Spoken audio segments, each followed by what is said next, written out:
इस वीडियो में हम बात करेंगे ईरान, इजराइल और अमेरिका के बीच छिड़े युद्ध की और बात होगी स्ट्रेट ऑफ हॉर्मुज़ को खोलने की, जो टेंशन ऑफ पॉइंट बना हुआ है। क्या ये बात सच है कि स्ट्रेट ऑफ हॉर्मुज़ को खोलने के लिए अब ईरान मान गया है?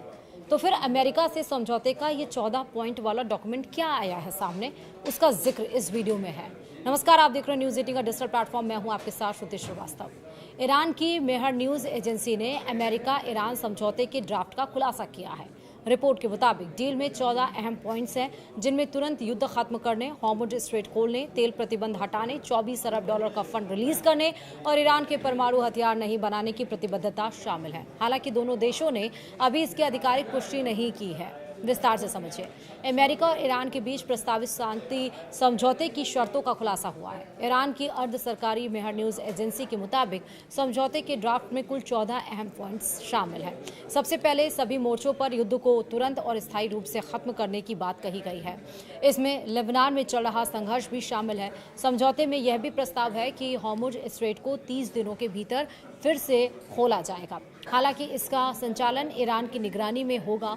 ड्राफ्ट के मुताबिक अमेरिका ईरान के आंतरिक मामलों में दखल नहीं देगा और उसकी संप्रभुता का सम्मान करेगा। साथ ही अमेरिका को 30 दिनों के भीतर नौसैनिक नाकाबंदी हटानी होगी और ईरान के आसपास तैनात अपनी सैन्य मौजूदगी भी कम करनी होगी। मेहर न्यूज़ एजेंसी ने ईरानी वार्ता टीम के करीबी सूत्र के हवाले से ये जानकारी दी है। हालांकि इन शर्तों की अभी तक ईरान या अमेरिका ने आधिकारिक पुष्टि नहीं की है। रिपोर्ट के मुताबिक समझौते का ड्राफ्ट अभी फाइनल नहीं हुआ है और इसे ईरान के शीर्ष नेतृत्व की मंजूरी मिलना बाकी है। इसके अलावा ईरानी तेल पर लगे अमेरिकी प्रतिबंधों को भी हटाने या निलंबित करने की बात कही गई है। रिपोर्ट के मुताबिक अमेरिका और उसके सहयोगी देशों को ईरान के पुनर्निर्माण के लिए कम से कम 300 अरब डॉलर की योजना तैयार करनी होगी और इसके साथ ही दोनों देश 60 दिन तक बातचीत करेंगे ताकि परमाणु कार्यक्रम और सभी आर्थिक प्रतिबंधों को हटाने से जुड़े मुद्दों पर अंतिम समझौता हो सके।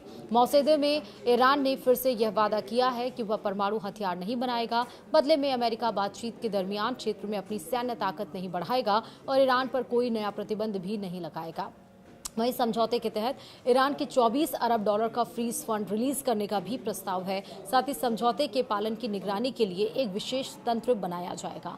अंतिम समझौते को संयुक्त राष्ट्र सुरक्षा परिषद यानी कि यूएनएससी के प्रस्ताव के जरिए मंजूरी दिलाने की भी योजना है। वहीं रिपोर्ट में कहा गया है कि अंतिम बातचीत तब तक शुरू नहीं होगी जब तक ईरान के आधे फंड जारी नहीं कर दिए जाते, तेल प्रतिबंधों को सस्पेंड नहीं किया जाता और नौसैनिक नाकाबंदी नहीं हटाई जाती।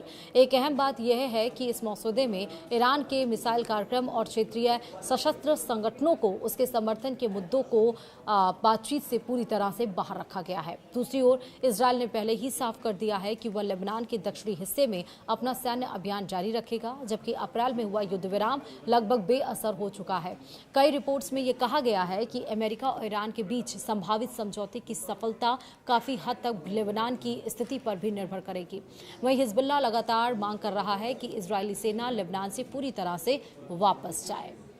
तो यही वो पॉइंट्स थे जो डिस्कशन दोनों देशों के बीच में हुए हैं, लेकिन स्ट्रेट ऑफ हॉर्मुज़ जल्द ही खुलेगा। इस पर अभी आधिकारिक मोहर लगना बाकी है। फिलहाल वीडियो में इतना ही। नमस्कार।